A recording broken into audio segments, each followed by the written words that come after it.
Well, I know. I was like, Jake the Snake. You're still at that in my phone. Really?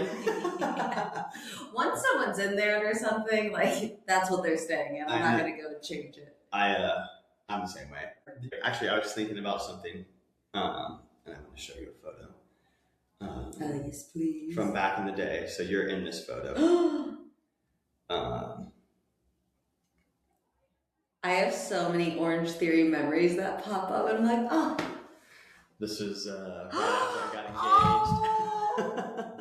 I love it. Yeah, one just showed up of Brittany and Jamie, and they're like, I'm like, I left my phone on the desk for sure that day. Yeah, I just think about that time. Doesn't that seem like a lifetime ago? You know, and getting engaged, and now you have 2 kids. I know, it's weird because that was June of 21, so that was 5 years ago. That's crazy. Yeah, I guess a lot can happen in 5 years. Yeah, like we're all like grown and doing our own thing now, and then we were all just like hanging out, and like life seemed easier, but yeah, a lot easier. Yeah, oh my gosh, it's crazy how like I have to budget time for everything. It's not a complaint. I feel like I'm the same way. I don't even have kids. I can't imagine. I literally don't know how you do it. I'm like, I feel like I miss all the time, and I'm like, and it's just me. It's just me. Well, it's like, I like to say this, like nothing forces your hand like necessity. Yeah. So you just have no choice but to like. That's true. Do it. And that's what all my friends, because a lot of them have kids too. They're like, it's like that's just what life is now. Yes. And I'm like, I get that, but I'm just so amazed because I just am like, with what time? But I see you all doing it. It's so possible.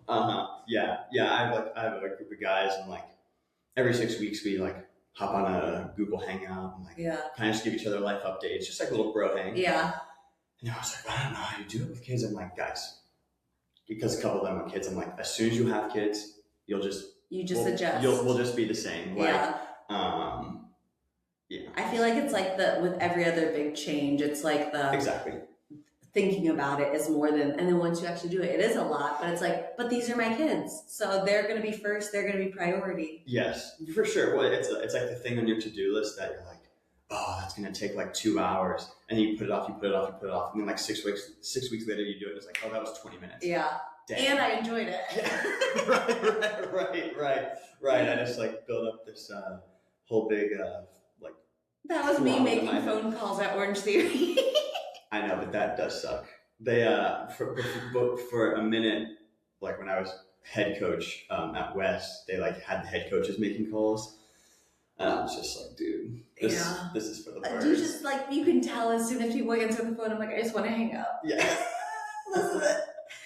I'm so sorry. There was a couple times though, our studio manager and I would like try and get each other to laugh on the phone. Yeah. And she'd be like doing something to me and I'd be like, and then I would just burst out laughing and I'd like click. I'm like, dang. Well, there goes that one. Yeah, they'll not be coming in. I would get like a brain freeze. I'm like, okay, I know exactly what to say. And then all of a sudden I'd get distracted and be like, all right, have a great day. It's like, hey, how are you? It's like a voicemail. Yeah. It's like, just kidding. I'm not talking to anyone. I have Orange Theory. 4 seconds to breathe. Exactly. You want to do this thing? Let's do this thing. Right here. Thank you. You're welcome. So one of the reasons, well, first of all, can you introduce yourself? Yeah, Kristina Gonzales. So one of the reasons I wanted to have you on is because maybe like a few months ago, so when I first started the show, it was just for fun. Yeah. And it's still just for fun. Yeah. But I just wanted to like have conversations with my friends, and the idea was like, so many podcasts are about established people. What about people who are on their way? Yeah. And that was really it. And I think that's a really cool concept because like I'll watch your things on like Instagram and like just watching all these people you know and what their niche thing is. And I think that's like really a cool concept to take. Yeah, it's fun. And I got to this point though where I was like, I kind of wanted it to be a little bit more focused on like people in Ohio. And it already was, but like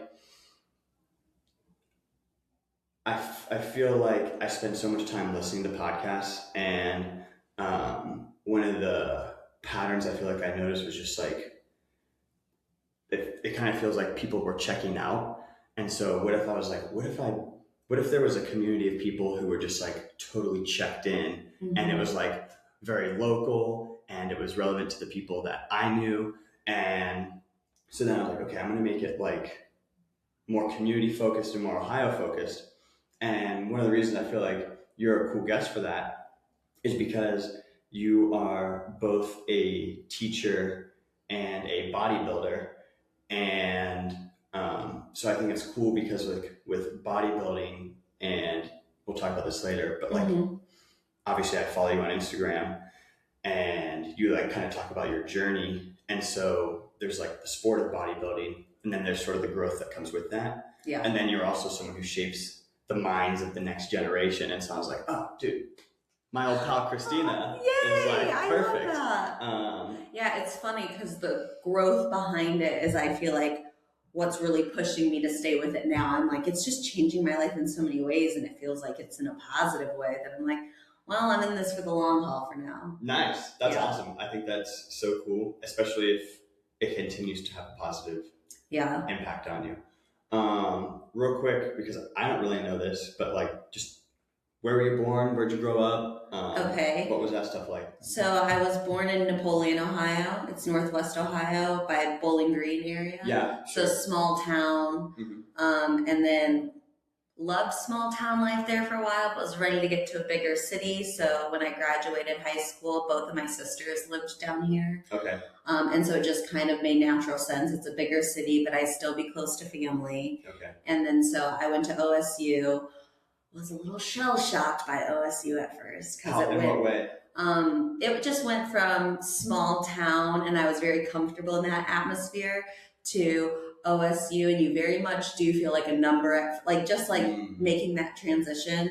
And I liked it once I got used to it, but it definitely kind of affected me in a way that, like, my family doesn't believe that I'm an introvert now, but I'm like, I was such an extrovert in high school. I like doing all these things, and I feel like that transition almost kind of like, I was like, okay, I'm just going to kind of keep to myself, do this and that. And then by the time I was a junior, I found like my crew in college, but I still think that time, like, it kind of toned me down, and I kind of quieted myself a little bit just to get like more comfortable. It was very overwhelming for me at first, going from a small town to OSU. So you said initially you were an extrovert. Like in high school, I was a big extrovert. I always wanted to be out and about and doing things.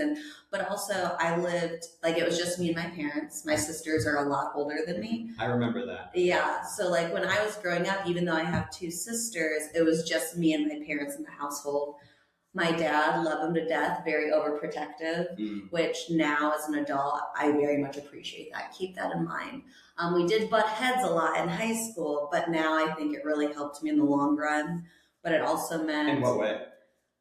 Just like my morals and values and like my discipline in itself. Like I wasn't... Like, I had to answer a lot of questions before I went out and hung out with friends, which really, he'd be like, who's going to be there? Let me get a phone number, this, and that. And man, in high school, and he was retired, so he was home all the time. He didn't have anything else to do but that. And like, if I wasn't up by like 8:30, would be at my door. He's like, "Are you up?" Like, I am now. But now I'm a person early to rise. I get stuff done in the morning, and like, I don't drink anymore, and like, I don't really. I have like grandma hobbies now, which makes me seem kind of boring, but my life feels so peaceful. And I feel like a lot of that, like, I'm kind of going back to what I knew when I was younger. Like, I'm reading a lot, and like I walk my dog so many times, and that's what I would do with my dad. So like, just a lot of those things I feel like kind of made that change. But then, so I'm at OSU. I didn't really like work out or anything at OSU. That was fitness. Were you in sports in high school? No. Oh. I was in marching band and theater and theater, marching band, and speech team were my big things. So I like 180 flipped. What? That's crazy. What did you play in marching band? The flute. Oh, okay. Yeah, nice. for like 10 years, from like 5th grade, and then I actually did 1 year of athletic band at OSU too. So I was like, sweet. And then I was like, I'm done with that. And I actually haven't touched the flute in years. I could probably still do a little something. Okay, that was going to be my next question. Yeah. Did you have a favorite role in any of the plays you were in? Absolutely. Okay, what is it? So my senior year, there was actually 2. The musical was The Wizard of Oz. Who'd you play? The Wicked Witch of the West. It was the only lead that didn't have to sing. Oh, let's go. And we also did like these small plays where the senior class did a play and then the junior class. And in the senior class play, I played a lead, but I was like this pregnant lady who had an attitude, and she was like always on her husband, and like it was like the humor of the play, and I loved that. I loved being like the funny relief in the play and making the crowd laugh, and that was like my favorite thing. Yeah, I'm sure that's a good feeling. Do you feel like, did that scratch, like, was that like a creative itch that you had, or like, why did you enjoy it? It was the same thing with speech team and theater. That was like my thing. I loved that. I still love that now. I just kind of incorporate it into my classroom now. Okay. So like read alouds, I get really into read alouds, or like when I'm talking to my kids as the year goes on, I'm very animated in the way I talk, and like we do like acting things or like little like get to know you fun things like that, where I was a camp counselor in college at a summer camp, and one of the games we played was like you'd say freeze, and then like kids would be acting something out, and you tap someone, and then you start a whole new scene. And so like I'll do fun little things like that with my kids sometimes. So I kind of find ways to incorporate acting and theater into my classroom, so I feel like I'm kind of scratching that itch. Totally. Yeah, I mean, plus like kids get comfortable expressing themselves. Oh my gosh, I have so many weirdos in my class. I love it. It's like at the beginning of the year, it starts off like, they're like, this is a new place, I don't know everyone, and give it a month, and like, I have the weirdest class in second grade. 100%. I'm like, if I'm weird, they can be weird. And it's just like my favorite way to build that rapport and community in my classroom. So what grade are you teaching right now? Second grade. I actually just finished my 10th year. So we've been there a while now. Dang. I know, it's crazy. I'm old. No. But that's okay. I'm young at heart. That's right. I'm right there with you. Sorry, so you're at OSU. Mm-hmm. You stopped band. So I stopped band. I worked at the ticket office, the Ohio State Athletic ticket office. So once I got that job, those were like my people there for a while. And that was like my thing. I didn't really do like any clubs. There was too many. I feel like sometimes when I have too many options, it's like Cheesecake Factory. You see the menu and it's just crazy. Like overwhelming. So I'm at OSU and there's like 1,000 clubs. And I'm like, well, how do I... So once I got my job, I had some good perks. I could go to like the football games for free. If I worked a concert, I could go in for free. So like, yeah, I'm going to sign up to work everything. So that was kind of the start of boom, boom, boom. I like the grind of this. The regimented schedule. And I feel like that kind of continued on, because even at Orange Theory, I was like, yeah, 4:30 a.m., let's rock and roll and do this. And I'm doing that and teaching, and like, that just kind of domino affected into my life, that I liked having some sort of structure. Yeah. When you were transitioning from extrovert to introvert, like, was it something you were aware of as it was happening? Like, because it's interesting, because my experience with you being coworkers, is you've always been extremely friendly and bubbly and extroverted in that setting. I came to know you as someone who is introverted in like big spaces or whatever like that. Yeah, and I will come off that way to just about everyone. It's like so what I tell my parents, because they will still be like, Kristina, you're not an introvert. I say, I promise I am, and here's my explanation. I see myself as an extroverted introvert.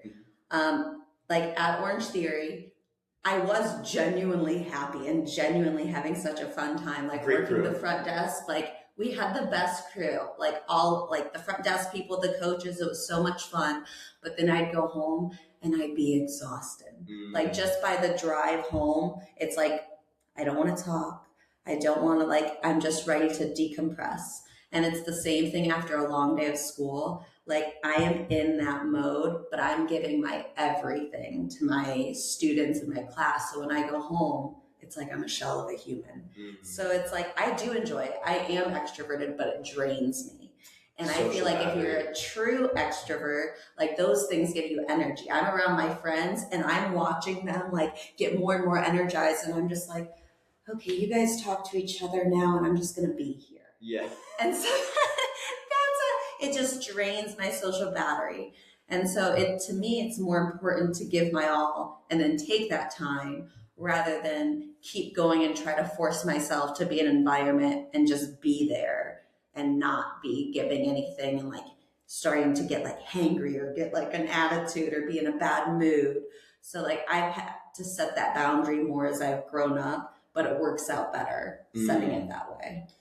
I think you hit the nail on the head when you said like the extroverts get energy from that, whereas like the introvert recharges alone. The extrovert kind of can and then I can do it again. I can go back to that extroverted self, but I feel like that's the main like distinguishing factor between the two. Yeah, I think so. Because, you know, as you're talking about that, I think about myself in those situations where I come into a group of friends or even just friendly acquaintances. Yeah.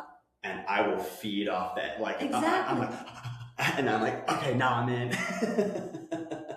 That being said, I do really enjoy being by myself, but it's just different people, and yeah, it's like Jenna is the same way. Like being around Jenna, she can get built up, and I can kind of match that when I'm with her. But then once I'm done, I'm done. Dude, so I love her, and there was this time she would always want to listen to this like Carnival song. Whenever we would close, and I knew that her and I were going to be dogs real soon into working with her because we were listening to that song. She's like, this song makes me want to run through a fucking brick wall. And I was like, I can hear her saying and that. I was like, dog, same. We vibe. Yeah, it's like same page. Yeah, totally. Okay, so you OSU kind of gets you prepped for that sort of regimented lifestyle, and you enjoy it. Now, as you're experiencing that, like, are you aware that this is like a value that you have, the structure, or it's just kind of something that you're enjoying unaware? I don't even think I realized I was enjoying it. It was like I have that side of me, and then I'm still like taking classes and everything, obviously. And then my senior year, I have this house. I lived in a duplex with my best friend and someone else from high school. So we all knew each other. And then on the other three sides are these three guys who I'm still friends with to this day. Oh, sweet. They're some of the dads with the families that I'm always with now. So like it started a 10-year, decade-long friendship. That's precious. But they were just like, we're going to this bar tonight and let's do this. And like they would bang on the wall because like they were super nice, small town guys, like so they would always want to include us. And I'm just like at the end of the day, like, am I not cool? Because I just want to stay home and just like I don't want to go out. And then so some days I would like outer in. You catch me at outer in on a good double well night. So it's not like I wasn't social then, but in college, like senior year, people want to go out all the time, and I was like, I have this one night. This is the night I go out, and then I'm back to like normal things. And I didn't realize how that was in college. Like I just thought I was like, well, I'm lame. I'm boring. I don't want to do this. But I wasn't like also still not working out or anything. So it was still like, I have this energy. I just don't want to put it towards that. And I don't really know what to do with this. Or like what path to take. So I always had multiple jobs. So like even when I worked at the ticket office, I worked at Jenny's for a little bit. I worked at the OSU Child Care Center for a little bit. So it was like I was trying to find what would kind of fill that. Okay. And it was like I worked somewhere for a little bit, like, not that. Keeping the ticket office, but not this job. Keeping the ticket office, but not this. And then once I got into student teaching, that filled it because I was student teaching and working at the ticket office. And you're like, okay, these things are both fulfilling enough that I can just like do this. These things. Okay. Yeah. So did you like when you would talk to yourself, like your inner monologue or whatever, like did you actually think you were lame for not wanting to do those things? You're like, were you like, oh, something's wrong with I me? feel like I why would force myself to try to do them more than I would. Okay. So like the boundaries that I set now with like my time and things, those would be the times I'd be like, all right, they want us, I'm at out or in, I'm ready to go at 11 p.m. or midnight. They want to stay out till 2, so I'll be here, but no one talk to me. Sure. Okay. So it'd be like I try to force myself. Mm-hmm. So like I'll tell a lot of people now, because I'm 33, that like I like my 30s so much better than my 20s, because I'm like, I know exactly who I am. I know exactly how I like to spend my time. And I feel like in my 20s, I was trying to like live up to expectations or live what I thought I was supposed to be doing. Yeah. Oh, that's a good one. Yeah. Yeah. I had this idea in my head in high school, just because I thought high school was so boring. Mm-hmm. Like you sit in a room for 40 minutes, a bell dismisses you. I'm like, this can't be it. Yeah. On to the next. Yeah. I'm like, this is the rat race. Yeah. I'm like, this is so meaningless.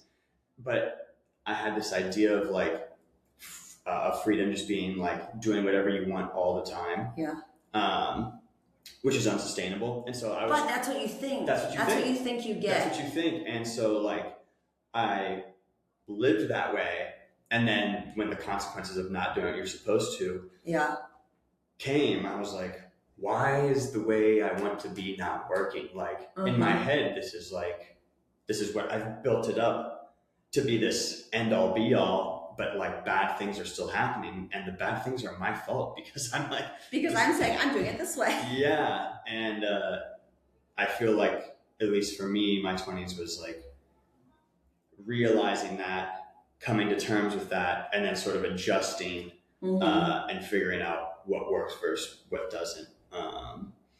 But when you were in college, did you go right into education? So when I started as a freshman, I was actually a biology major. Sick. And I thought I wanted to do pre-med. Everyone wants to do pre-med when they start out college.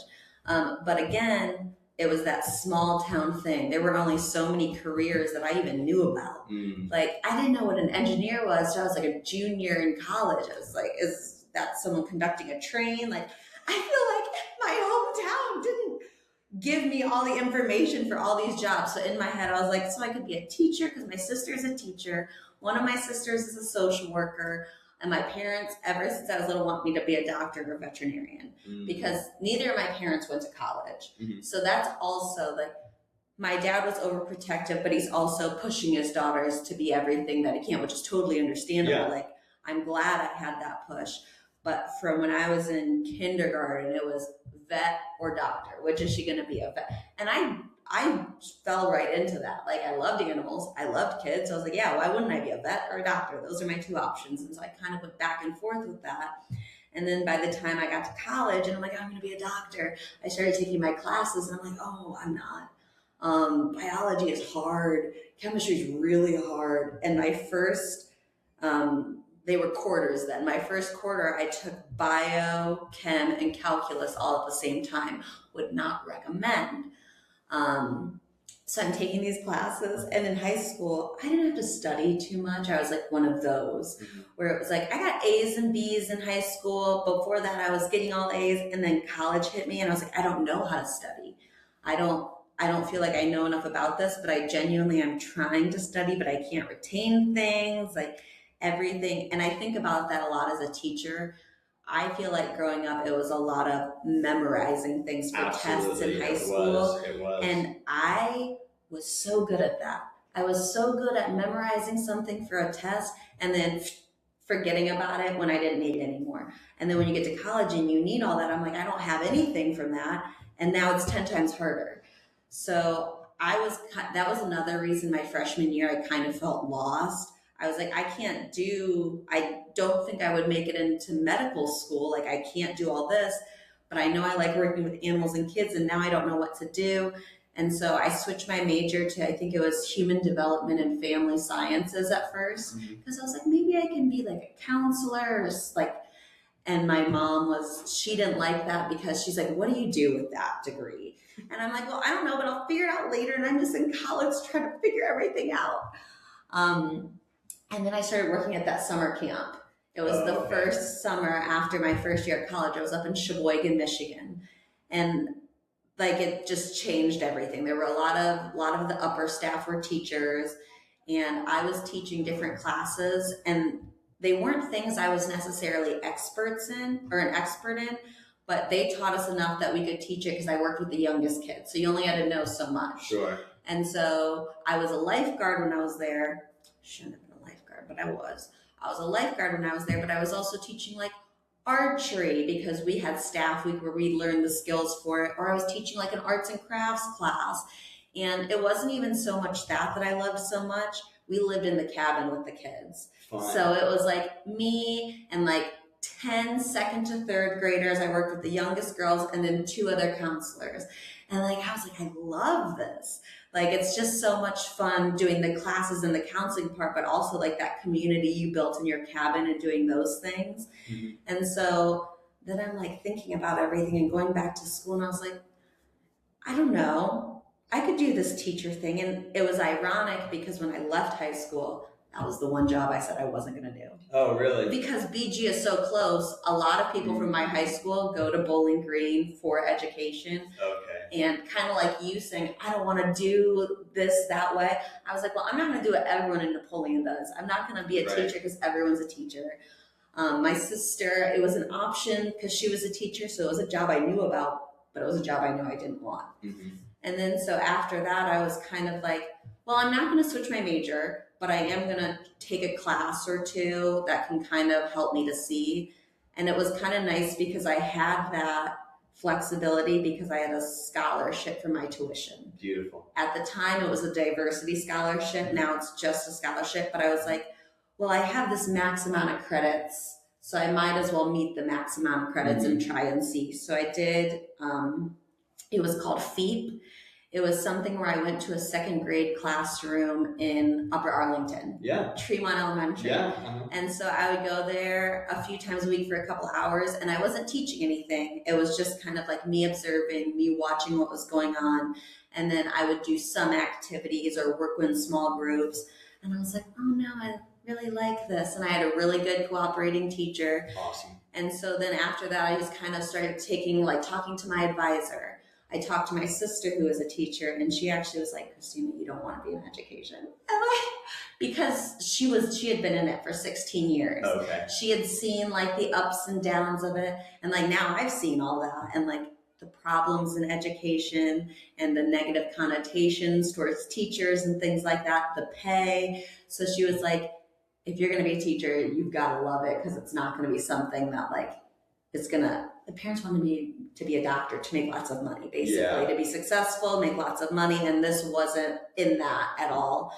But I was like, in college, you're not thinking about bills and this and that. You're just thinking, I want to do what's going to make me happy. This is what's making me happy right now. So then I just kind of continued on that route.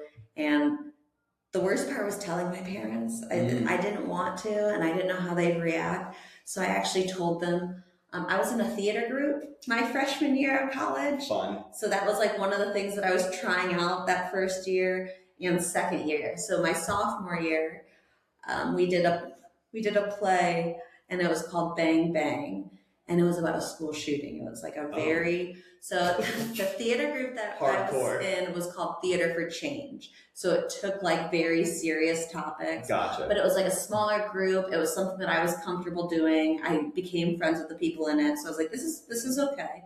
I didn't end up sticking with that. It was like one of the things that I was like, this is just for now. And then I decided it wasn't for me long term. Mm-hmm. But when we did that play, I played someone who had passed away in the school shooting. So the whole thing is about these people, like these students who are killed, but before it's like talking about all the things that they want to do, and then telling all the things that they never got to do. So one of my lines that I switched was like, I'll never be able to tell my parents I want to be a teacher, not a doctor. Ooh, sneaking that in there. And then as soon as I came off stage, because my parents were there, my dad goes, was there something with that? And I was like, so can we talk? I do not like confrontation, so I didn't know how to tell him. And it did take a while for them to kind of accept. My mom was a little bit easier, but my dad, he would always kind of be like, so you sure this is still what you want to do? Like, this is it, huh? But now that I'm 10 years in, he's come to my classroom lots of times. Like, he is super supportive. He'll agree that there's no better career that I could be doing. Like, the connections that I make with my kids, like, this is what I was meant to do. Even though I have had those ups and downs, and I have had those times where I'm like, is this what I want to do? There's been more of the good than that. And any job, it's going to be challenging. Oh, yeah. And so, like, you have those with everything. So Absolutely. It's just like, can you find enough good? And after 10 years, I'm like, okay, I've had years where kids threw chairs. I've had years where we were in a pandemic. I've had years where I've had to teach hybrid and online, and I still like it. So wow, that's true. You have had it. Yeah, I didn't really think about that because you were like the ups and downs, and I do have a follow-up question about that. But like, that's right. It has been tumultuous for you. And my very first year was the year that I had kids who like very regularly threw chairs in my classroom. All of my chairs were zip tied to desks, so they couldn't. And my principal, she was like, I promise, like it won't be this bad every year. Like, this will be the hardest year. And then we had a pandemic like 2 years later. I was like, this is crazy. I feel like this wasn't supposed to be this hard, but it was. But I feel like it made me a better teacher to this point because I've had so many of those challenges. Oh, for sure. Well, and that's so cool that your dad came around and supports. Like, I think from a parent's perspective, and as a parent, like, you want your kids to have money in the sense of like they're comfortable, they don't want the things, and there is some amount of success tied to that. But money comes and goes, and I feel like when you identify with a purpose and then fulfill that purpose, like that's the true success. 100%. And especially like the economy is so unpredictable right now. Mm-hmm. I'm like, I make good money for what I do, but in this economy, it still doesn't feel like enough, but I'm happy. Yes. Like, I am everything in my life. I feel fulfilled with things. Do I own a home? No, but I'm okay with that. Like, I have a good living situation. I live by myself. I can afford my dog. I'm not living paycheck to paycheck. I have a savings. Yeah. So like, there's enough good where I'm like, I'd rather be a teacher and have this than hate my job and have a home and like, but I am miserable getting up, going to work every day. Oh, it's not worth it. Yeah, for sure. Oh, wow. Well, I'm thrilled for you. Thank you. That's incredible. That's very heartwarming. You had mentioned like the ups and downs. And then you also mentioned like, I can't remember exactly how you phrased it, but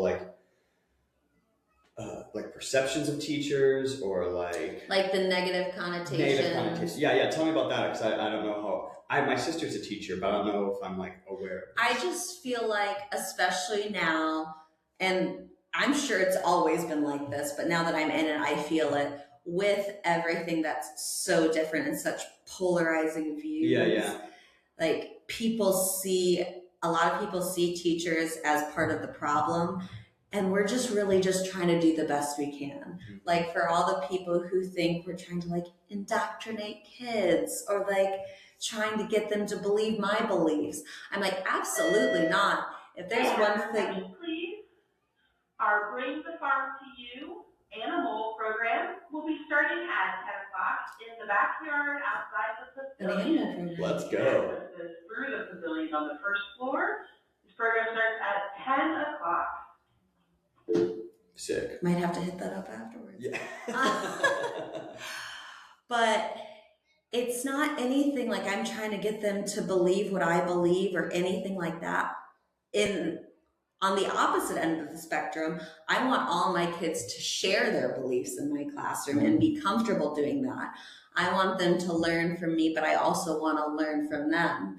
So like, something my school does that I absolutely love is we have a multicultural night. Mm-hmm. And one night in the spring, our EL teacher has this night where... Is that English Lit? The English language teacher. English language, okay. So like, she works with all the bilingual students and the English as a second language. Gotcha.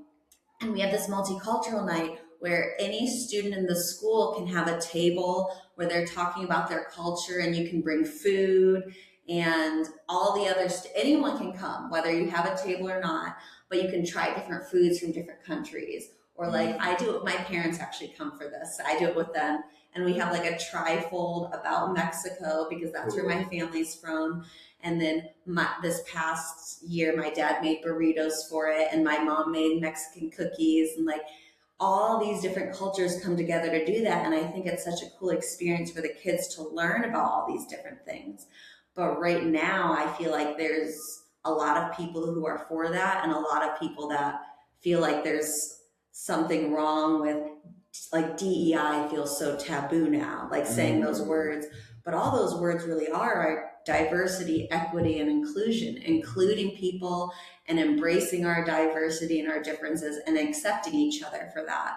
So I feel like sometimes that's something I have a hard time that people don't want more of. Like, why wouldn't you want to learn about other people?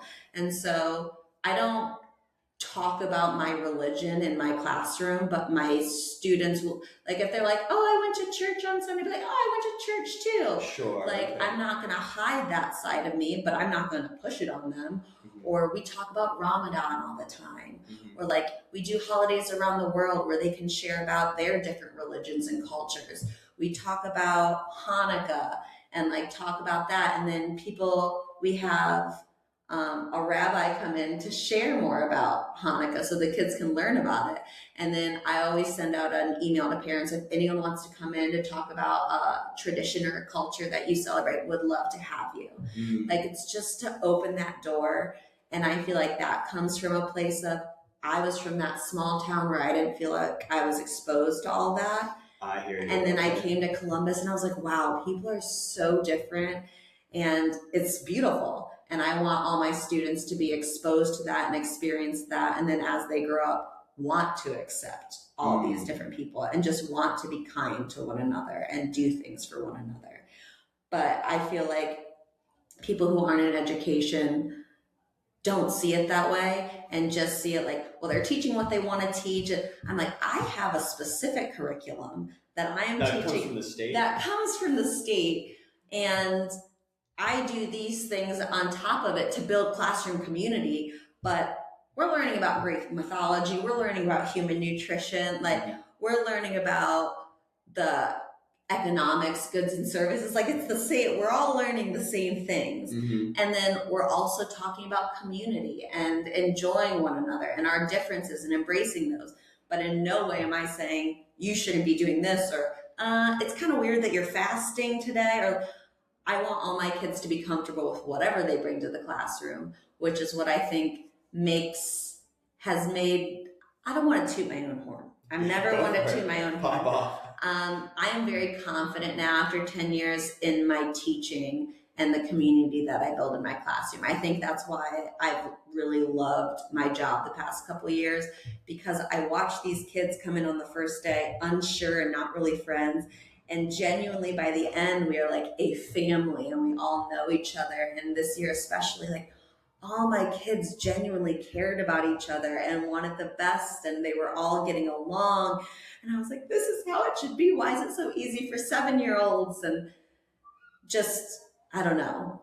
I just feel like it's so much easier than people make it to seem for all of us to try to get along. Well, I think you hit the nail on the head in the sense that, like, it does take effort. Like, you are putting effort to build up a culture and a community, and kids just want to have a good time. And so it's like, oh, cool. Like, if I can bring, my authentic self to this classroom, but also make it fun and enjoy the fact that my other classmates get to do the same, then this is a good thing. Now, you're kind of hinting at it, but, you talk about celebrating differences. Is there any sort of, like,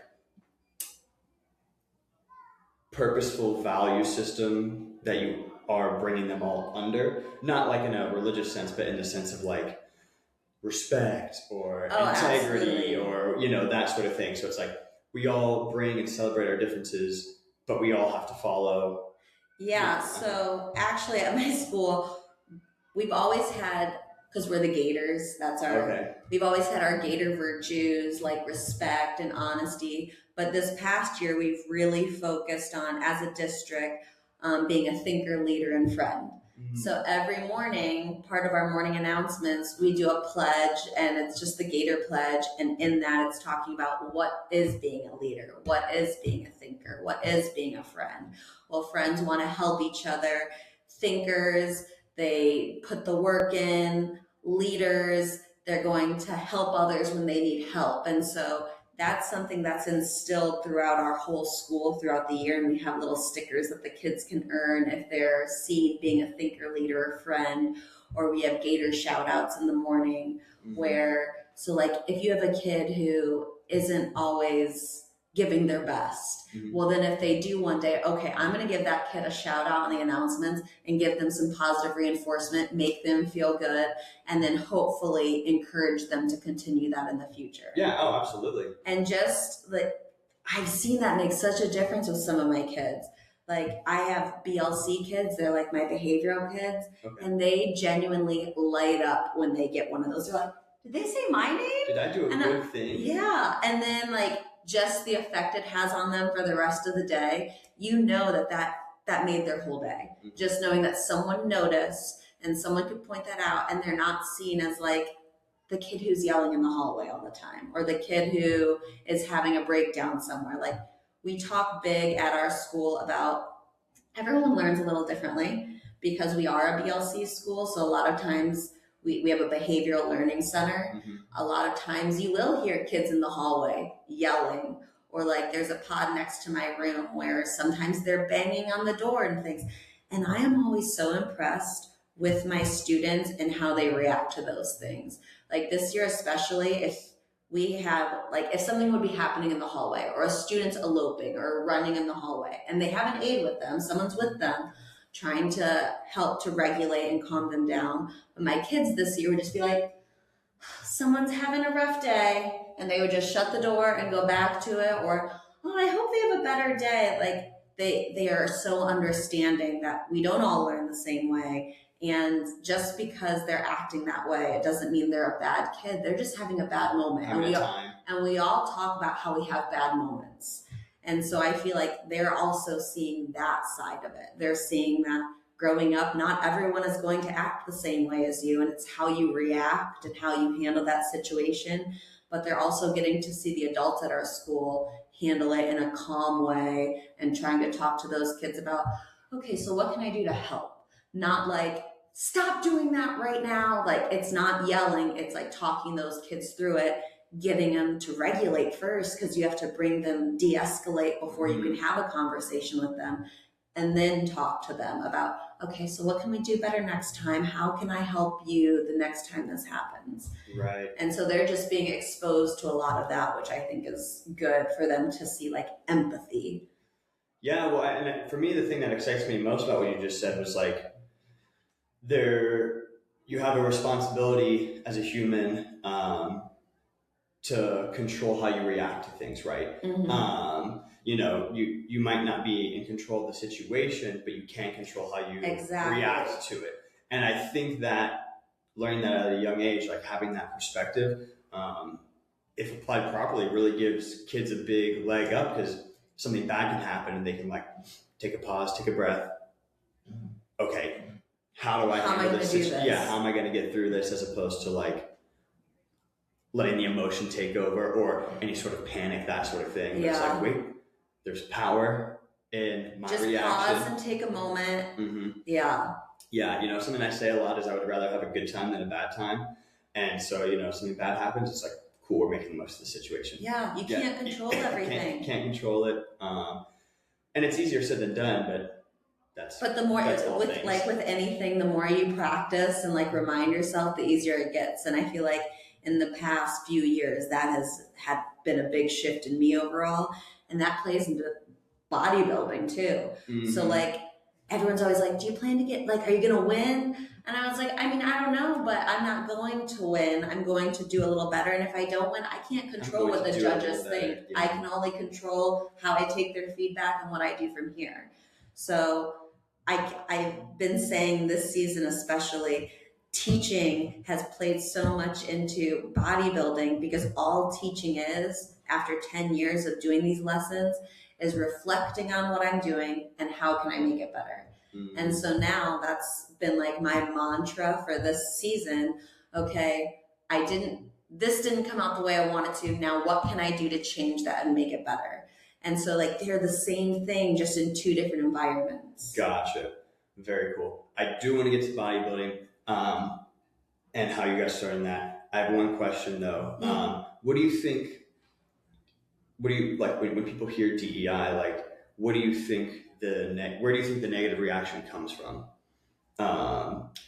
Like if you were going to give people the benefit of the doubt and they hear that and they're like, ooh, I don't know if I like that. I think it's been said or expressed so negatively in politics, just in general, that people don't even think of it as more than DEI, something negative in politics. When I don't even think it should be anything that's political.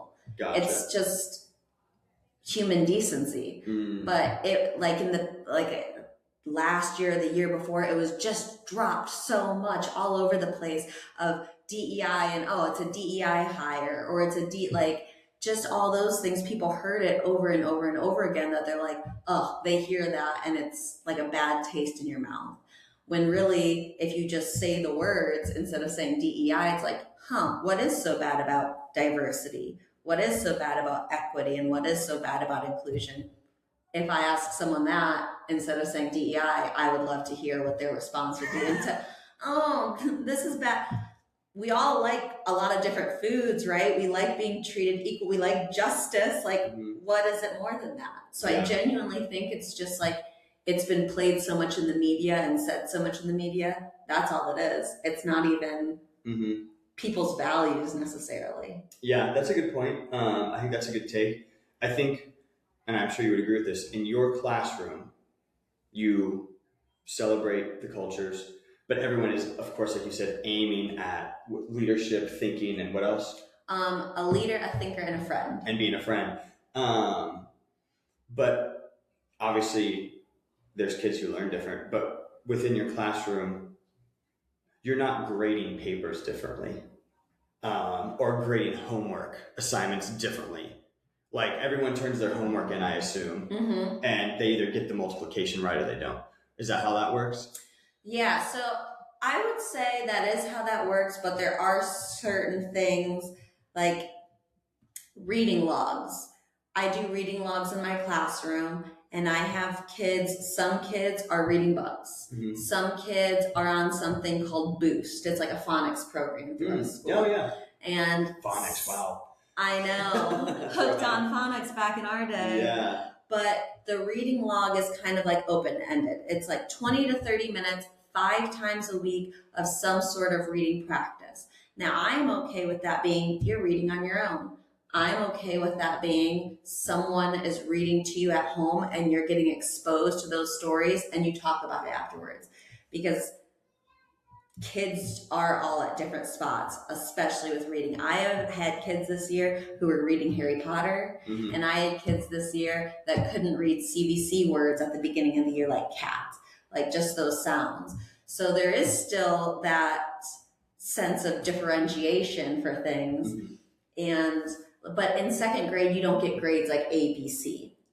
You get like a 1, 2, 3, 4. I just looked at my old report cards. I cleaned my stuff out of my mom's closet. It was like 1, 2, 3, 4. It was like emerging, progressing, on target, and then like advanced or something like that. So it's with the 2 systems. It's a lot of like, and that's like throughout elementary school. Now, when it comes to progress reports, I still grade those the same way.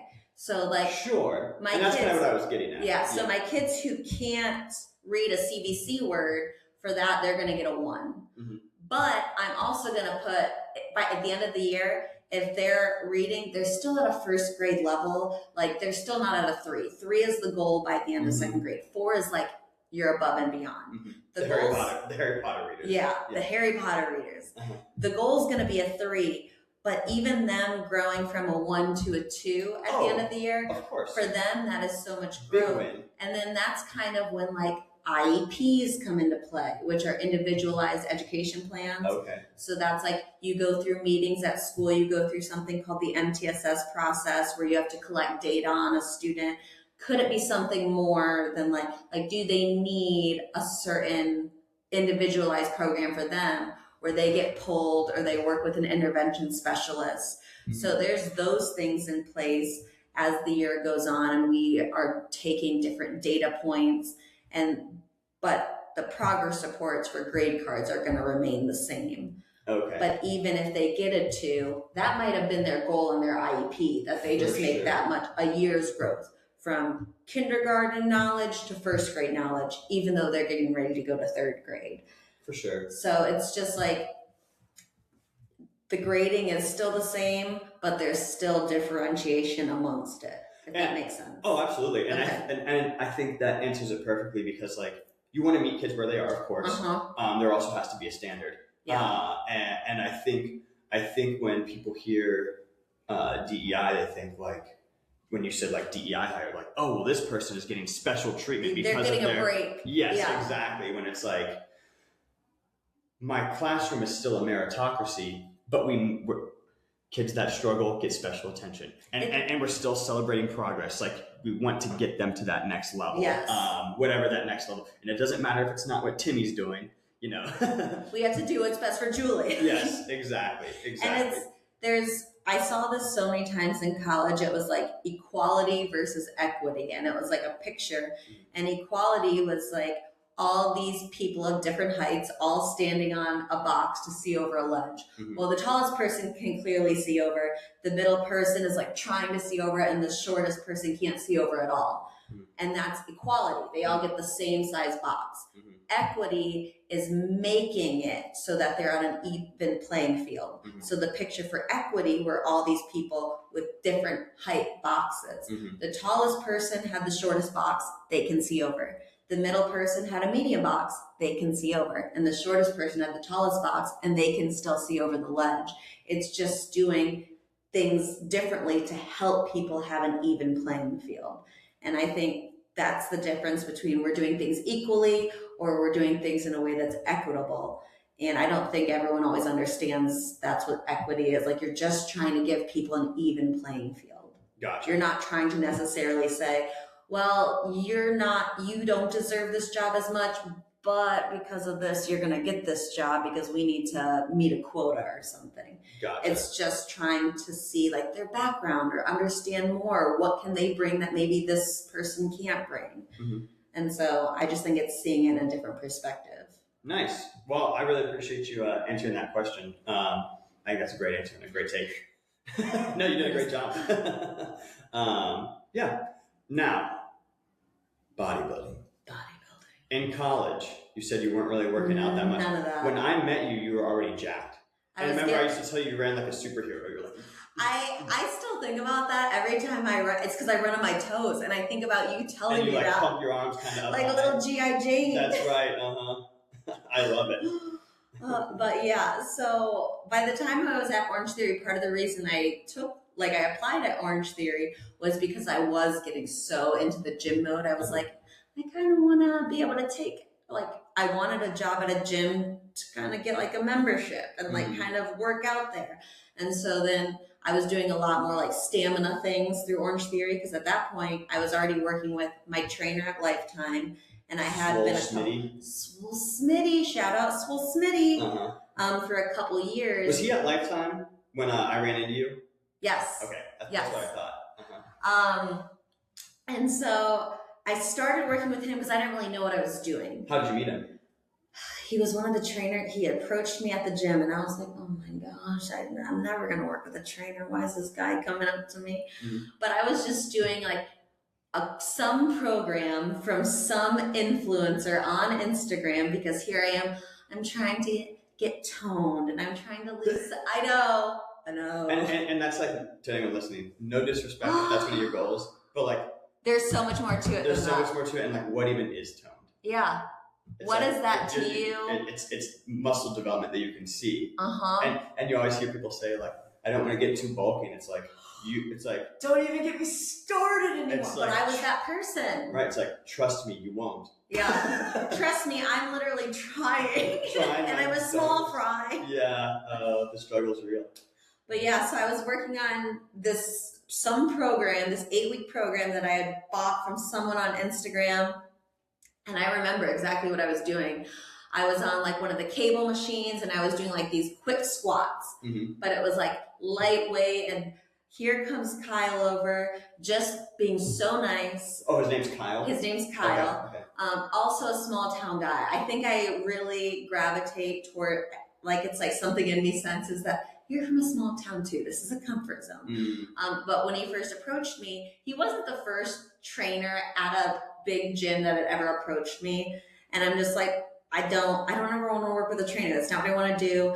And then there's also this negative connotation in my head about like male trainers and just like they're working with clients. And I've never had that experience with any personal trainer that I've known. But then it was like the people that I knew, that's how they thought of it. Gotcha. So I was like, male trainers are creepy before they bang you? Yeah. Yes. Yeah. And that has not been my experience at all. Like not at Orange Theory, not at Lifetime, but that's what I thought. So he came up to me and I'm like, and he's asking about like what I'm doing and what my program is.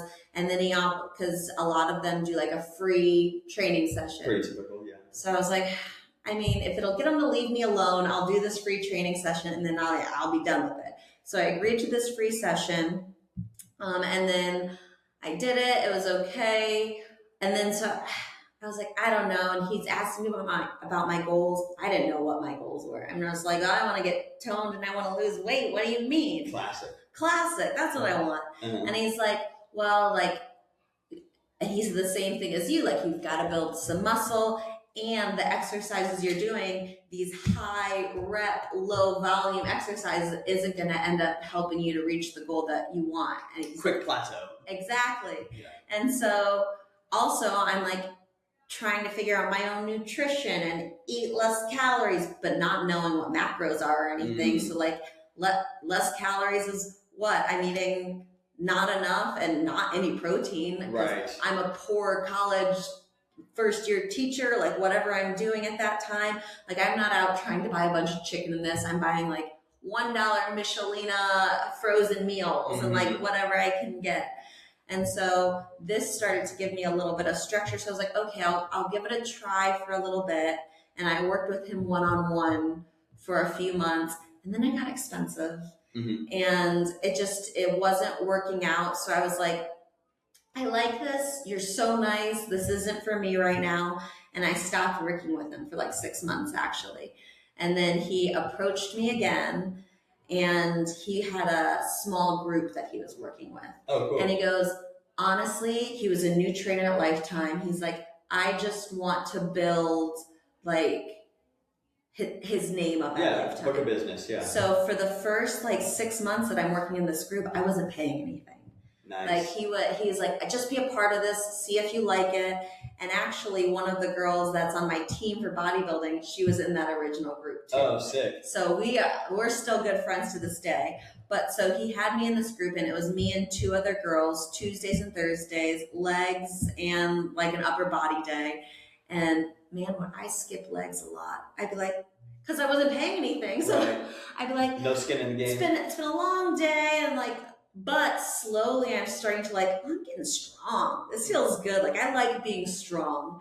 And so then it turned into wanting to get toned to wanting to hit every PR I could hit. So after those 6 months, I just remember this one training session I could feel. I call it his Kyle face, where you like, I can tell there's something that he wants to say or something that he's thinking is like this uncomfortable, but I like it. I'm like, he's genuine. I know something's up. And so at the end, he like asked if I could stay. I'm like, I know he's going to tell me I have to start paying. Like, and so he like kind of starts talking and I said, I'm in, I'm sticking with this. I'm going to pay you. Like, and I've been working with him ever since. Wow. But that was the start of, I want to be as strong as I can. Oh, okay. Which, granted, that's not exactly where I am now. No, it's not the same thing. But for a good 2-3 years, that was it. I wanted to deadlift 315. I wanted to squat 2 plates. Like, I wanted all these big things. And then at a certain point, it's like, your body can handle so much. You can only hit so many PRs. Yeah. I hit like 300 in deadlift. But after that, I was like, my body could feel it. But I'm like, as I'm getting older, I'm not trying to push my body to injure my body. No. And with doing that and then doing Orange Theory, because he'd give me my program for that. I'm trying to sprinkle in some Orange Theory workouts because you get there and you just like the energy. You want to do that workout too. And I tell myself I'm going to take it easy, but then I'm on the rower and I'm like, I can row harder. And then all of a sudden I'm like, oh, I had legs yesterday and today I'm doing this. And then something doesn't feel right. Yeah. And so I'm like, I've got to find this happy medium. So when I ended up leaving Orange Theory, that kind of shifted that where I'm like, okay, I'm just doing the weightlifting thing. But I did like that aspect of Orange Theory of like the stamina part. So I would kind of keep that a little bit. And then the girl that was in the original group that I still work with now, she wanted to do a competition. That was always one of her goals.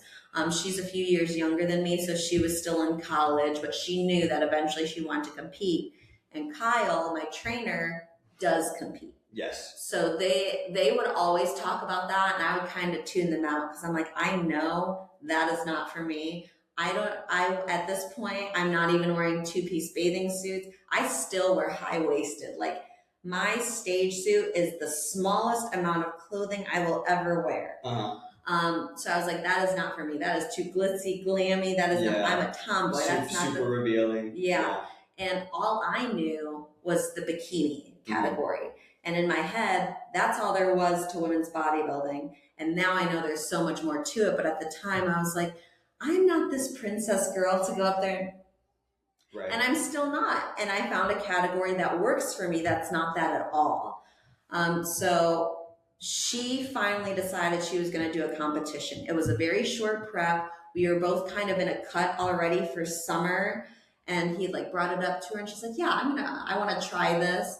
And so he's like, they're both like looking at me like, do you want, and I was like, nope. And then after a few weeks, I was like, well, I'll just do we already train together on Tuesdays and Thursdays. I'll do the same workouts because that's what we do already.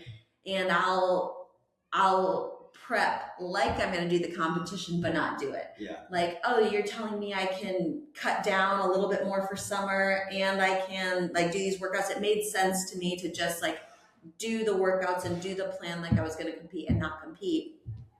And then like 6 weeks before the competition, I was like, I mean, I'm already here. Might as well do this and see, and then just like check it off a bucket list. Say I did it. I've competed in a competition, and that's that. And then it just kind of kept spiraling to like I competed and I got second, and it was in Cincinnati in like November. And there's this November what? This was November of 2023. Cool. Was my first competition. Cool. Right? 2023, maybe 2022. Oh, I think it was 2023. Okay. And then, so that was in November. I got second. Which is crazy because 6 weeks might sound like a long time to the listener, but like 6 weeks out is like close. Like now I have a competition in 2 weeks and I've technically been like somewhat prepping since the beginning of February. Okay. And so it's almost July, which I've had a competition already. So we've had some time, but prep should be much longer. And what I've learned about me is I do a much better job with a longer prep because then I don't have to cut anything too fast. And it's kind of like a glide into it, and my body reacts really well to that. Yeah. But at the time, I'm just like, I just need to get as skinny as I can for this show and do this, because in my head, it still wasn't like it wasn't time to build muscle because I'm already in a cut. All I can do at this point is condition as much as I can, and so I did. What does condition mean? So like conditioning, so I've already built the muscle. It's like the bulk versus the cut. Yeah. So building season, which I'm looking forward to this year, see what we can do. Yeah. You're putting on muscle. You're also putting on fat. Sure. So it's like you want to balance it and keep eating the right food so you're not putting on a lot of fat, but you are. Like, you do need to get a little fluffy, especially when it comes to like certain categories. You might need to get fluffier so you can build more muscle and then cut. But all I could do at this point was cut, because that's just where I was. By the time I decided I was going to do a second competition, it was time to prep and cut. And so my second competition, I did the Buckeye. It was here at Columbus. And for women's physique, that's the category that I do. You only need 3 people in that category to get your pro card, which is, compared to the other ones, you need 5. There needs to be 5 competitors. And what does that mean? So like there's 5 competitors, you would all get your pro card? No. Okay. So for all the other categories, there need to be 5 competitors, and you need to win out of those 5 competitors to get your pro card. I gotcha. Women's physique is only 3 because overall it's just a smaller category. There's not as many girls want to get real muscular. Sure. But there's a big difference between women's physique in non-natural organizations and natural organizations. So if you look at non-natural organizations, and I'm giving them props where props are due, they have huge quads, they're monsters. Yes. And I am so impressed with their physique. Is that what I would want for my body? Not necessarily. Yeah. So I can see why not as many people would want to do women's physique right off the bat. But there's a trade-off with performance-enhancing drugs as well. Exactly. And for bikini, or like for other categories in performance-enhancing drugs, like, you still have that feminine look. Right. There still are trade-offs. There's still body, like your body and like what you're putting it through, and like your voice may like drop or change. So there's these things, but for women's physique, like, you're trying to get big. But women's physique in a natural category, I can work out every day of the week for 2 hours. I'm never going to get that big. No. That's just not in my genetics. But there are things that I can work on, and over a long span of time, I can build up those muscles. Move the needle. Yeah. So I've seen the needle move in these few years, but it's not anything where I'm like, oh, I'm getting bulky. Like, I'm wearing a size small sweatshirt right now. Like, I never feel bulky, even in bulking season. Like, I wear bigger clothes and stuff, and I have different size pants all throughout the year, but I'm never to a point where I'm like, oh, I feel like a dude. Yeah, sure. It's never like that. And if I wanted it to be like that, I'd have to do some steroids or something. You would have to. That's just, it's not going to happen. Yeah. But that's what you think is going to happen a lot of times, and especially for women's physique or even figure. Which are the 2 more muscular categories. So figure, they still wear heels, and you want more of the X frame. Physique, you still want some of that X frame, but it's more conditioning than figure. So like, ideally I would have some good striations in my legs, or chest striations, or you're going to get to a lower percentage of body fat. Explain and striations. Striations, like the lines in your shoulders when you have the muscles. Visible muscle tissue. Yeah, or like in your chest, the visible muscles when you're doing that. Yeah. I don't know why I'm looking at the microphone. That's for speaking. I pointed at it. But the one thing I do really like about women's physique is I don't have to wear heels. And I don't know when you can catch me in heels. Jamie's wedding, maybe. Like, I'll wear heels when I have to. But when I'm wearing heels, I'm wobbling. I was not meant for heels. My wife doesn't like them either. She's also taller than me. Yeah. So she makes her look even taller. So yeah, me and Tara are the same in that. No heels. She's a smart woman. But for women's physique, you go barefoot. That's the best. So yeah, I don't have to worry about falling or anything. Now, granted, in some poses, like in heels, your legs are going to show a little bit more just the way you're standing. But that's why I have to be a little bit leaner, because I have to be able to show that without that. Right. And so it was just like learning which category would fit for me. But then, so at that second show, at the Buckeye, there was 4 competitors, 3 or 4, but I won my pro card with it. I won that one, and now I'm like feeling good. I'm like, okay, I kind of like this. It's taking something I was already doing and just like pushing a little harder and doing a little more. and having some actual goals instead of I want to get toned and I want to lose weight. And then now, doing well. Yeah. Yeah. And now it's like, okay, now I want to build this, or I have like a specific focus. Like I want my legs to be more striated, or I want to build my shoulders. And so it gave me more measurable goals. And then when I won that, once you win your pro card, you have to compete pro. But I had one more show lined up, which was in Michigan. It was an amateur show. So as long as I didn't buy my pro card, I could still compete there because it was only 2 weeks later. You have to pay for it? All of these shows you have to pay for. So this is a very expensive hobby, but I love it. But you have to, but when you are given your pro card, you pay for it? You pay. So when you compete in any organization, you pay for a membership into that organization. Okay. Whether it's amateur or your pro card. Okay. So even my first competition I competed with, it was called the OCB. I had to buy a membership for the OCB before my first competition. Gotcha. There's a lot of different organizations. So now I have like an OCB membership, a USBF membership, and an NGA membership. So there's lots of different ones, but it's like a year-by-year basis. So I didn't pay for my pro card because I already had this competition, and I competed in Michigan. And I won another pro card, technically. Let's go! And so by this, I'm feeling like I'm on top of the world.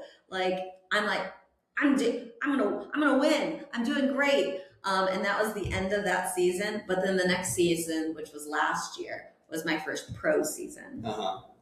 It's a whole different world. For sure. It's a whole different world. It's like going high school to college. It was exactly like going from my small town high school to OSU. I went to my first competition and it was in Florida because pro shows, they don't have them like as near. Sure. So all my amateur shows I could drive to. And then pro shows, it's like they only do specific categories. You have to find the right one, the right organization. And so my first show was in Florida and it was great. It was super flashy. The pictures were awesome. It was a really cool experience. I went with my whole team, but it was like going from middle school to high school where it's like, okay, I felt on top of the world and now I'm in this category where all of these women have been doing it for years and they are built. Yes. And so I feel like last year was kind of like an eye-opener into what being a pro in this was. And I was like, okay, I put so much pressure on that first show to do well. And I got last place, which understandably so. I deserved last place. And it was out of 4. I still brought the best I could. And I brought better than I had the season before. Let's go. But these other 3 women had been doing bodybuilding for at least a decade or more. Gotcha. And in women's physique, that's one thing that's pretty apparent. It's a lot of people with very mature muscles. Since it is such a muscular division, it's a lot. I'm one of the younger people a lot of times at my shows, especially at the pro shows. And so it was kind of like I took a hit. I had another show like a month later, and the second show was in Boston. And one of my critiques for that Florida show that I got from a judge was she told me I was in the wrong category.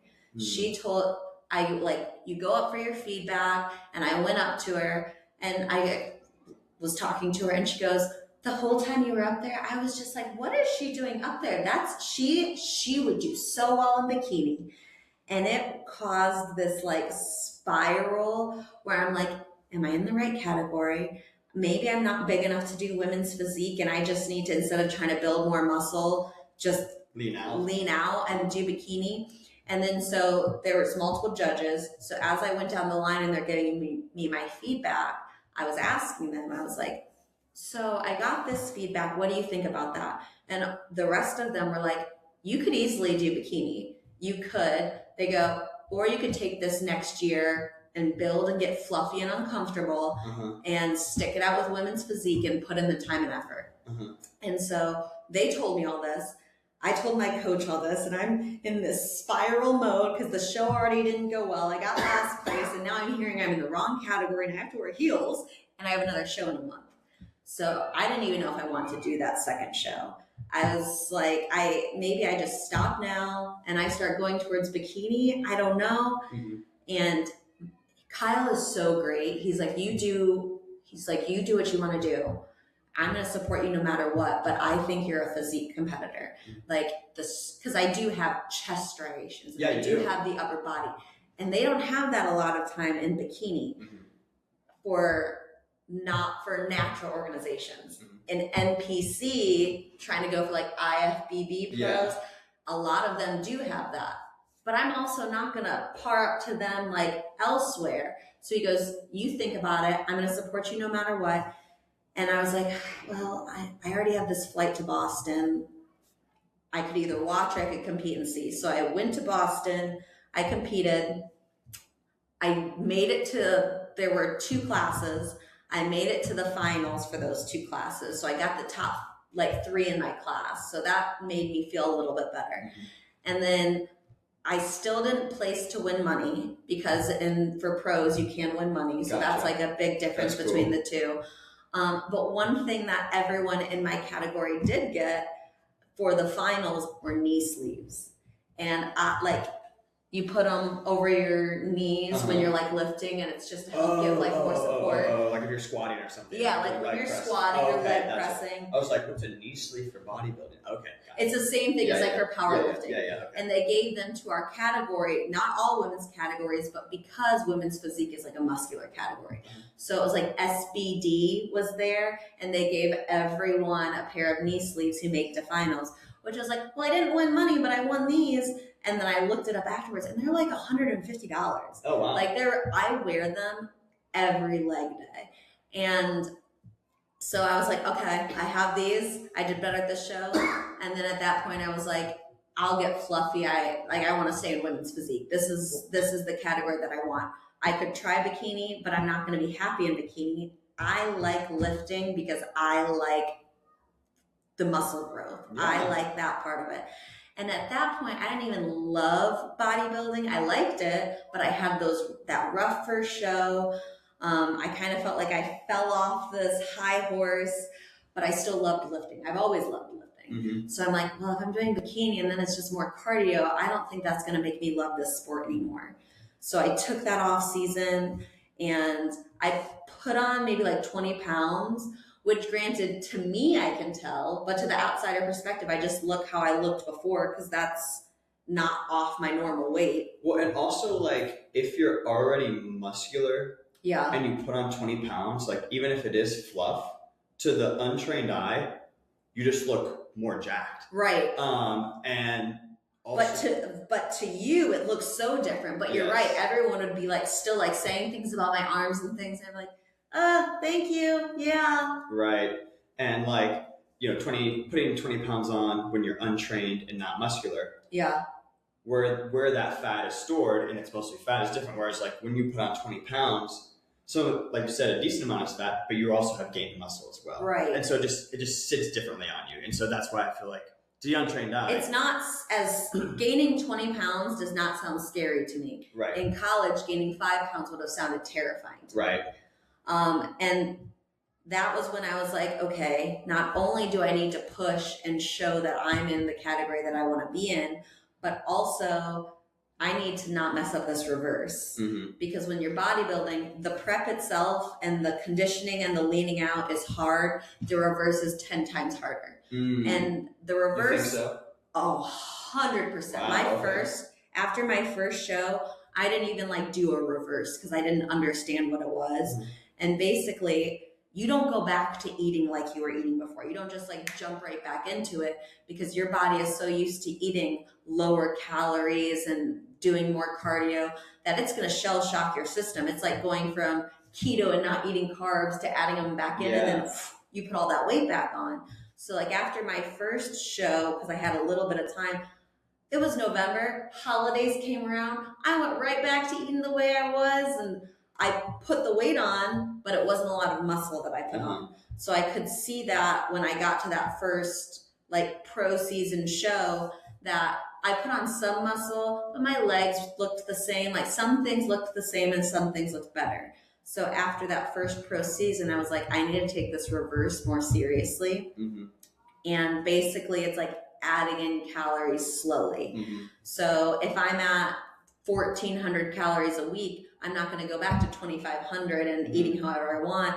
I should be doing, okay, like 1450 this week, and then 1500. Oh, really? Only in like 50 calorie increments? It might be like 100, but it's That's like still small. It's small increments at first. I didn't realize that. Which is hard because after a show, especially those first couple shows, I'm sure you've seen it on Instagram where people go out to eat and get this big meal, and and that after that first season, I couldn't stop doing that. Like I had a taste of the good life, and I was like, I mean, I don't have a goal. I don't have a show that I'm prepping for, so I'm just going to keep going. I didn't know if I was. I did this on a whim, anyways. I didn't know if I was going to compete again, so I'm like, let's go to Chipotle. I had my list in my notes app of every place I went. Let's go to Wario's. Let's do this, and then so after that pro season, I was like, okay, it doesn't need to be perfect. Again, reflect and refine. It didn't have to be perfect, but I want it to be better, and it has made a world of difference in this current prep because I didn't have to cut down my calories so much. I have a show in now 2 weeks because I signed up like 2 days ago. Oh, shut up. Okay. So I originally had one in 3 weeks, and then I'm in such a good spot compared to last year, and they were already going to this show in Wisconsin that now I'm doing a show in Wisconsin in a couple weeks. But I'm still eating like 1,500 calories, and doing 150 carbs a day. Now, granted, tomorrow that's going to change, but that's 2 weeks before. At like a month out of my show last season, I was at like this many calories, or I was carb cycling, and some days were 1,300 and some days were 1,500. Okay. And the fact that I'm eating as much food as I am right now, I feel like the reverse went into that play because I didn't jack up my metabolism, or I didn't put on as much fat as I did before. It was more muscle, so it kept my metabolism going. Higher, yeah. So now I have my dad asking every time I talk to him on the phone, he goes, so when are you off this diet that you're doing? And I'm like, okay, so just so you know, like, it's not a diet. This is how I would like to keep eating, but I will be able to eat more, and I can be a little more flexible with it. So when the next off season comes, I'll have like maybe a cheat meal. But in the past, I've had like a cheat day where I'm like, well, I can have a cheat lunch, cheat dinner, and you know what? It can kind of bleed into the next day. Like be a little lenient here and there. But now I take it a little bit more seriously, and I'm a lot more strategic with the foods that I'm eating too, so that they fill me up and I'm not like starving at 6 p.m. and I don't have any energy and I can still get through my day. Super important. So I've just been like, I feel like each season I learn something that can help me in the next season. Absolutely. And that's like that reflection thing from teaching. That's all I'm taking at this point and doing with that. But yeah, this has been the best season as far as mentality and just everything with it. And when I go to my shows, I had my first show back in May, and actually the promoter was one of the judges from Florida. Oh. And so it wasn't the one who told me I should do bikini, but he was one who told me I could do bikini. And she was like, oh, I remember you. And this show in Kentucky, I went in with no expectations other than I just want to do better. I want to be comfortable on stage. And I loved it. I loved the show. I loved the backstage feel. It was a smaller show, so it didn't feel as flashy, and I felt like it was good for me, but it was still a big show. It was still a pro show. But then just knowing that I brought better than that time, and someone was there from that time and he remembered me, and I felt validating. Yeah. And then I had multiple people come up to me at that show because I wasn't putting pressure on myself. Because you have like a routine that you do. So like you have like a minute, you pick your song. I did Woman is King by Bishop Briggs. You have a song, and then you get to do like any poses you want. So there's pre-judging, which is where you do the poses they tell you to do. And then finals, you get to do your routine and basically show off however you want to show off. And so that was always the part I would get real shaky at, because it's just you on stage. Right. You have your song, but this time I was like, it is what it is. I'm going to be fine up there. Like I can't do anything more today. It's kind of like that. I can't control anything at this point other than what I do up there and then how I react. And so I just kind of went and had fun with it. And even at the end, I did like a most muscular pose and like shook my head because I'm like, it was just like something fun to do. And a woman came up to me afterwards and she was like, can I just say you had the best energy on stage? Let's go. She goes, you were having fun. You looked like a warrior up there. And I was just like, this is how it should feel. This is how a show day should feel. I shouldn't be putting all this pressure for a win. I just want to bring better and to show people what I've done and have fun with it. Yeah. And it made a world of difference for that show. I felt more confident. The judges, first of all, no one told me I should be in bikini, thank goodness. But the main critique, which I knew it was going to be, my legs hold on to more fat than anywhere else in my body more consistently. So like I will have striations all up here and my legs still look a little watery, which is fine. That's my body and that's what I need to work on. So since then, I had 8 weeks between this show and the next show. My goal was, okay, I need to condition these legs. So upper body, I'm still hitting that hard, but I don't need them to be perfect. And at this next show, I don't need to win. It would be awesome. That'd be so cool, but that's not my goal. I just want to get there and show that I took that critique and just got a little bit better. Yeah. And then the next week, just a little bit better. And so that's been a big mindset shift from, okay, I want to win first, second, or third to this is a marathon, not a sprint. You know, I can't make changes overnight. You've only got as much time as you have. But one thing I knew during this prep, I was going to hit every check mark so that when show day comes, I can say, I did everything I could and I worked as hard as I could. I did every cardio session and got every lift and didn't have a binging day. And I didn't win, but there's nothing I could have done better. And that's all I have. There's only so much you can control. Exactly. It's that perception thing. There's a question that I wanted to ask. I wrote it down. So the question I wrote down. It's on what you were talking about. Perfect. I just have to find it. Boop.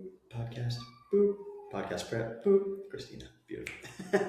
So you had a post on May 19th because I follow you, right? Okay. And I went back and I found this one because in thinking about this episode, I was like, okay, I got to make sure. Okay. Because it was a great post. You did like a long, detailed breakdown of all the things you just talked about. Not putting pressure on yourself, that sort of thing.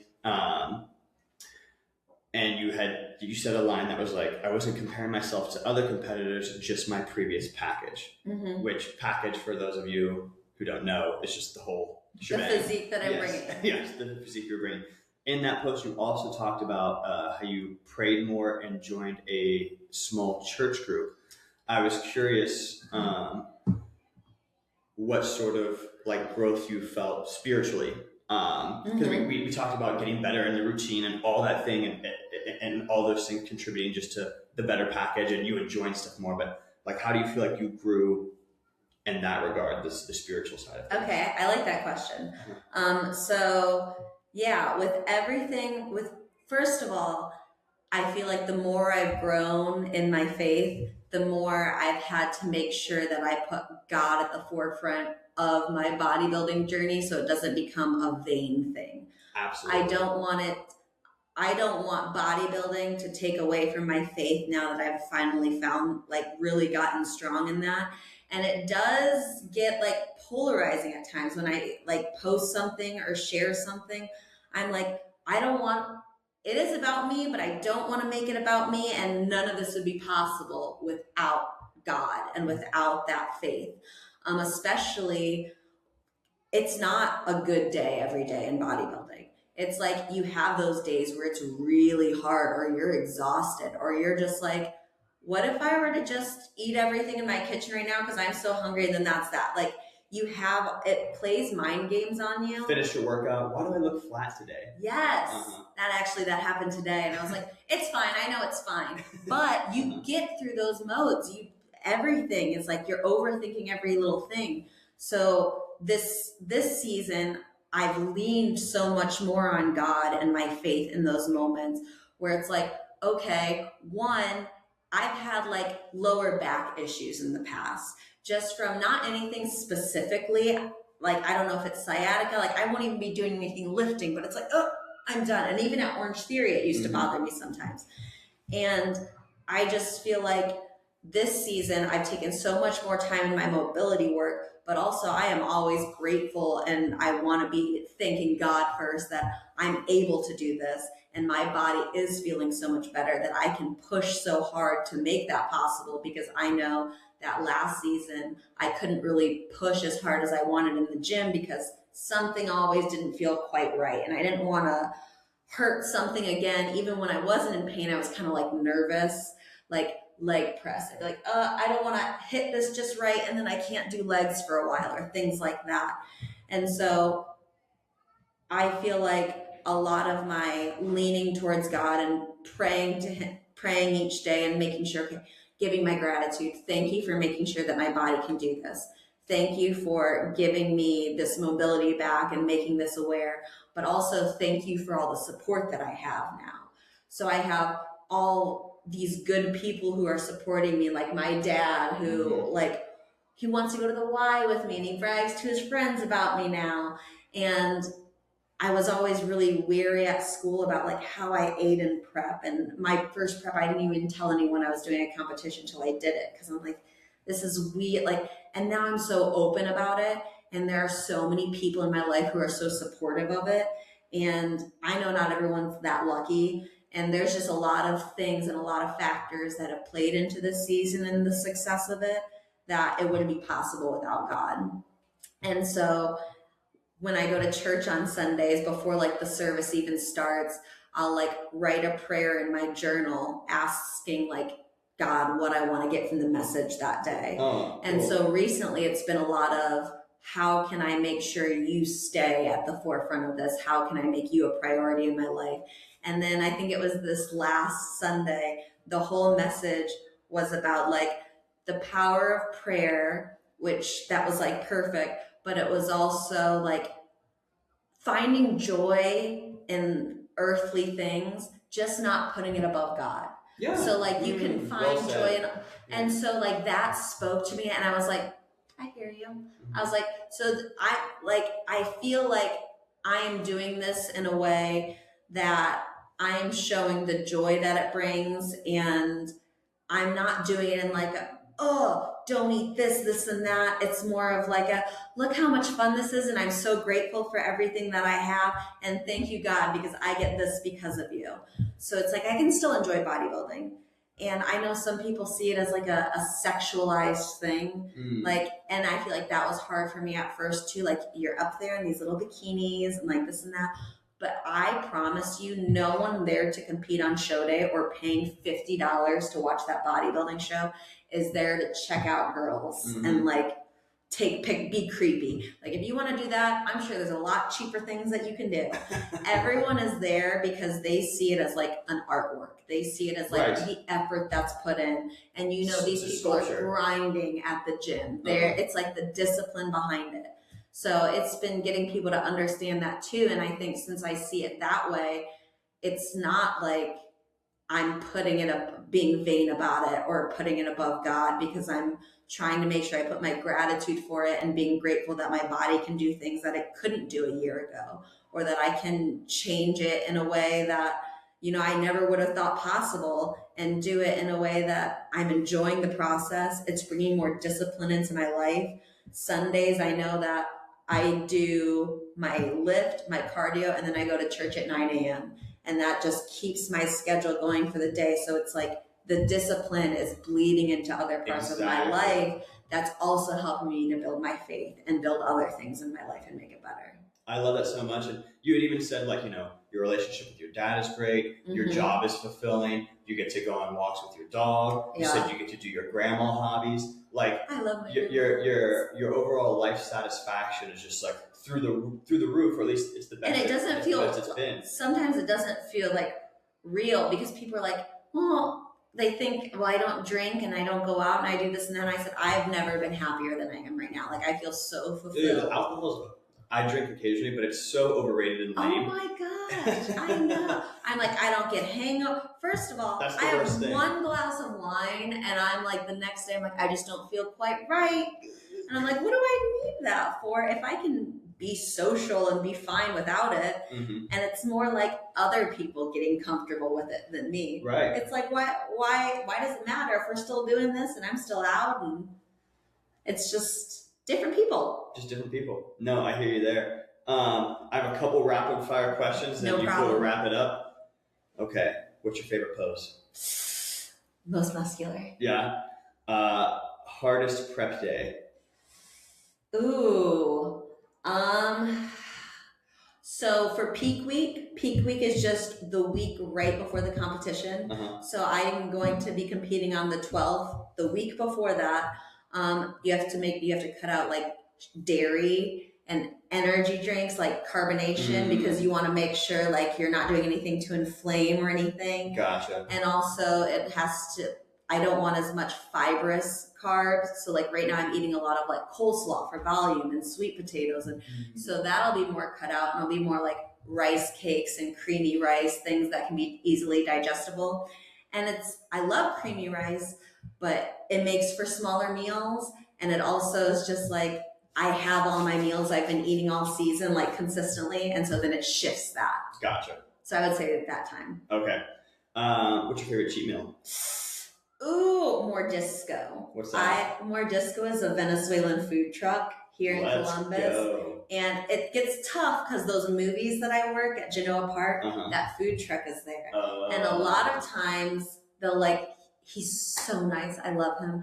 But he'll give us like free food because they're putting it on. So like, and so during this time of the season, I have to avoid that because I love me a good arepa and tequeños and so Mordisco. Nice. So good. Very nice.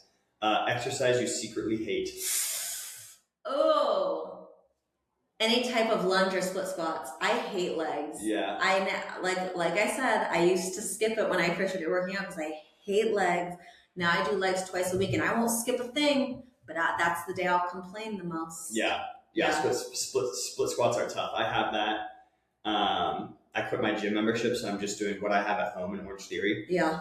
And split squats are kind of like a necessity because like I wear my weighted vest and I've got a kettlebell. Ooh. So like you can load up. Yeah. And also split squats can like help with running economy, so I can still keep that, but it just sucks. They're just not fun. They're just not fun.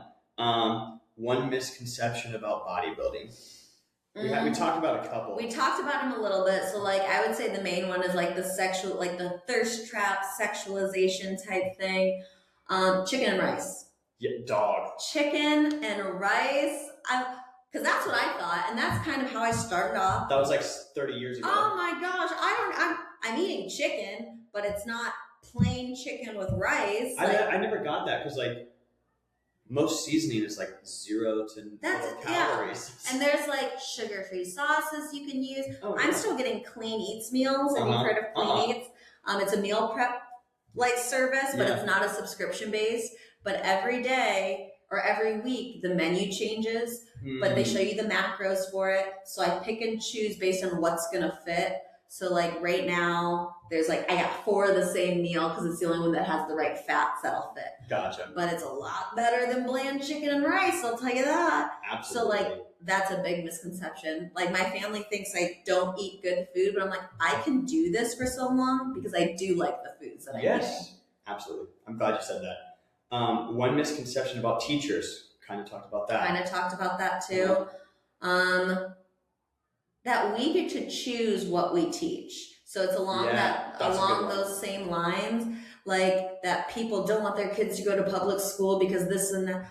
I'm teaching what the state wants me to teach, and it's the curriculum. Like I don't know if I could control the children in my class and their opinions and what they think, all I'm trying to control is their behavior. Like I'm just trying to manage the classroom and then teach what I'm supposed to teach, but in a way that's engaging to them. Yeah. So like if I'm teaching economics and goods and services, okay, from that point on in the school year, now we have a class store. So you can understand earning storm bucks and then spending your money and then getting change back and how to make good choices to earn those dollars.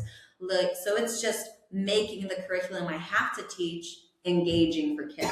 Right. But in no way saying, okay, today we're going to learn about this, and I'm going to read this book that has nothing to do with what we're learning about, but I like it, so we're going to read it. Right. Like, it's just not like that at all. Yeah, that's a one-way ticket to losing your job. 100%, 100%. What's one book everyone should read? Ooh.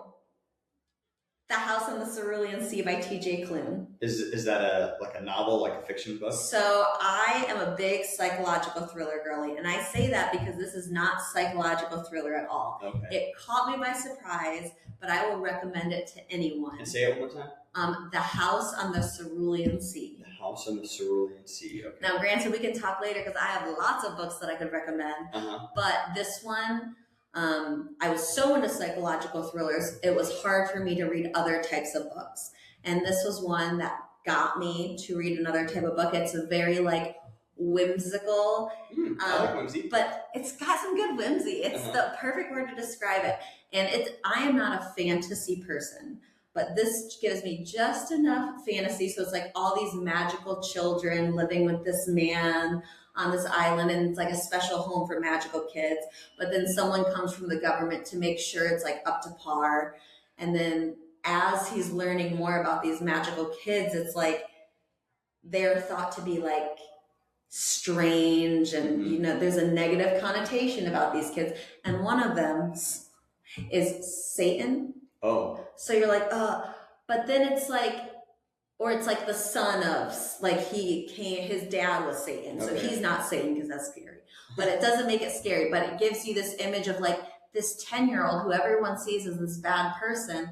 And he has bad moments, but he's not a bad kid. And I feel like it touches into my teacher side. It touches into my empathetic side. But also I've read 6 more T.J. Klune books since then. Nice. All of them whimsical. All of them, it starts off like a story, but then it gets into deeper emotional human experiences. There's one that touches more on grief. One that's talking about what would you do when the world ends, but really it's just you getting closer to the people and trying to have your best experiences together. So it's like these big human experiences and emotions, but brought down into this small, loving, whimsical way, and growth of these characters. And they're so complex that even the ones that you think are going to be bad, like the one who's the devil is his dad, he's like this, you're rooting for him by the end. Nice. I think it's really good for the heart. Okay. And then last one, what's something you're still trying to get better at? Fitness wise or in general? Whatever. Okay, this is totally off of fitness at all. Baking. Oh. My 2 hobbies are so polarized. I love baking, but in prep, a couple days ago, I made banana chocolate chip cookies because yesterday I was going out on a boat and I made them for everyone else. I will find an excuse to bake something just that I can. And then sometimes I'll put one in the freezer for later for when prep's done. Cute. Yeah. I lied. I do have one more question. Okay. So this is the real last one, though. Okay. When people get to know you, what values do you feel like they come away knowing that you have? Does that make sense? Yes. Okay. I would say now a lot of discipline and resilience and positivity. Nice. And I feel like that's something that's grown over time, but a lot of people recently have been like, I just love your discipline in this. Now I wish I could do that. And I just want to be like, you can. It took and it didn't happen overnight. It took so much time and a lot of losses and challenges and obstacles, but it is so peaceful now. I do love it now. But it's they think it's this unattainable thing, and I'm like, it just takes a lot of time. Yeah. But absolutely. Yeah, I remember there was a time when I tried to turn the discipline on and was doing the things but didn't see myself as a disciplined person. Yeah. And then eventually you're like, no wait, I've done it for long enough now that I can accept that I am someone who is this. And, my standards are just kind of up here, and then so it doesn't feel like I'm when I go home, I'm probably going to sit on my couch and watch or read a book, watch Netflix or read a book for an hour, and in my head I'm going to be sitting there like, I'm being so lazy right now, when really I've been up since 5 a.m. doing stuff and I just need a break. Yes. Yeah. It's just giving yourself grace. Yeah, for sure. Kristina, thank you so much for doing this. Oh, Jake, This was so fun to catch up. Yeah, this was nice. Absolutely. I was like, man, this is some really good conversation. Yeah, this is cool. for sure. You enjoyed it? Yeah, more than I thought I would. Good. I was like, oh, I'm gonna be so awkward, but it's just a conversation. No, yeah, you were on cruise control. That's awesome. All right, bye everyone. Bye.